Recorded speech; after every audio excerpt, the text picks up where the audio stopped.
रुक जाने से कहीं ज्यादा पेचीदा और सच कहूं तो काफी दिलचस्प है। तो सबसे पहले और सबसे जरूरी बात, हार्ट फेलियर का मतलब ये बिल्कुल नहीं है कि दिल ने काम करना बंद कर दिया है। नहीं, इसका असल मतलब है कि दिल उतनी ताकत से, उतनी अच्छी तरह से पंप नहीं कर पा रहा है जितना उसे करना चाहिए। सोचिए, ये उसकी परफॉर्मेंस का मसला है, ऑन ऑफ स्विच का नहीं। अच्छा, तो हार्ट फेलियर को सही मायनों में समझने के लिए ना हमें अपने दिल को देखने का नजरिया बदलना होगा। उसे एक मशीन की तरह नहीं, बल्कि दो पंपों की एक टीम समझिए, दो पार्टनर्स जो साथ मिलकर काम कर रहे हैं, क्योंकि सारे के सारे लक्षण, सारे सिम्टम्स इसी बात पर टिके हैं कि इन दोनों में से कौन सा वाला पार्टनर, कौन सा वाला पंप ठीक से काम नहीं कर पा रहा। और ये वो एक स्लाइड है जो सच पूछिए तो पूरी कहानी बता देती है। हार्ट फेलियर का पूरा कॉन्सेप्ट बस इसी एक स्क्रीन पर है।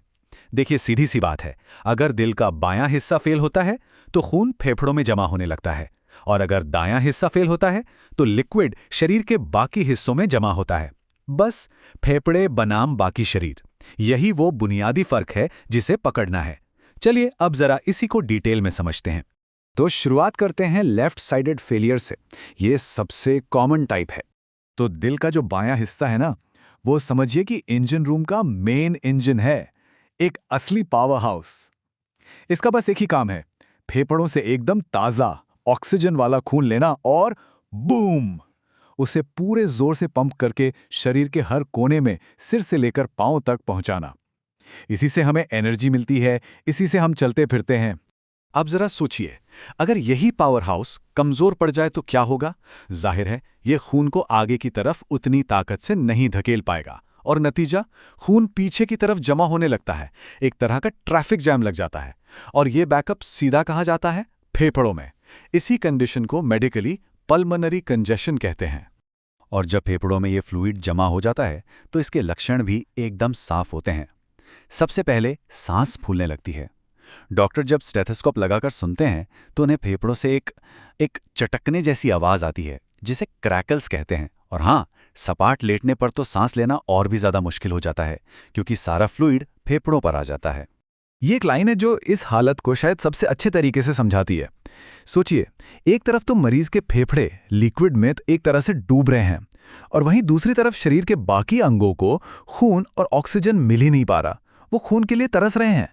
कितनी अजीब सिचुएशन है ना? ठीक है, ये तो हुई लेफ्ट साइड की बात। अब चलते हैं दिल के दूसरे हिस्से यानी राइट साइड की तरफ। और यहां कहानी बिल्कुल अलग है, लक्षण एकदम अलग। और अब हम समझेंगे कि ऐसा क्यों है। देखिए, अगर बायां हिस्सा एक पावरफुल इंजन था जो खून को बाहर फेंकता है, तो दायां हिस्सा एक कलेक्शन सेंटर जैसा है। इसका काम है शरीर से वो सारा इस्तेमाल किया हुआ खून वापस इकट्ठा करना, जिसमें ऑक्सीजन कम हो चुकी है, और उसे वापस फेफड़ों में भेजना ताकि वो फिर से रिचार्ज हो सके, ऑक्सीजन से भर सके।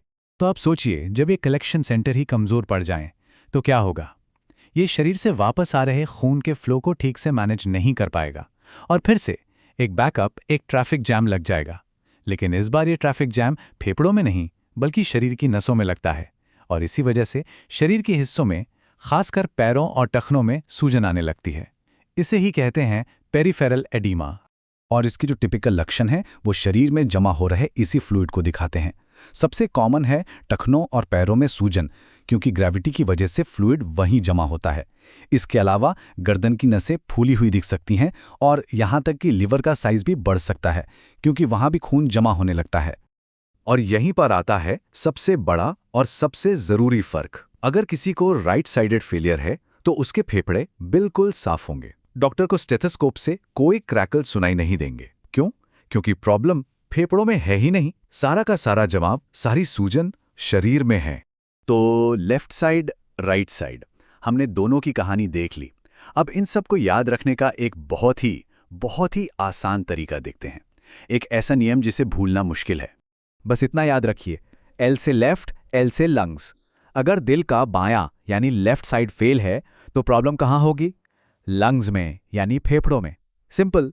और आर से राइट, आर से रेस्ट ऑफ द बॉडी यानी बाकी का शरीर। अगर दिल का दायां यानी राइट साइड फेल है तो प्रॉब्लम शरीर के बाकी हिस्सों में दिखेगी।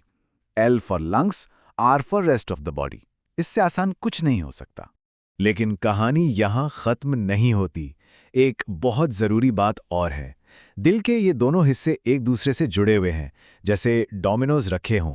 बहुत बार ऐसा होता है कि एक साइड का फेलियर, खास तौर पर लेफ्ट साइड का, धीरे धीरे दूसरे साइड पर इतना ज्यादा प्रेशर डालता है कि वो भी फेल हो जाता है। एक डोमिनो गिरता है और फिर दूसरा भी। तो ये सब हमें एक बड़े ही मजेदार सवाल पर लाकर खड़ा कर देता है।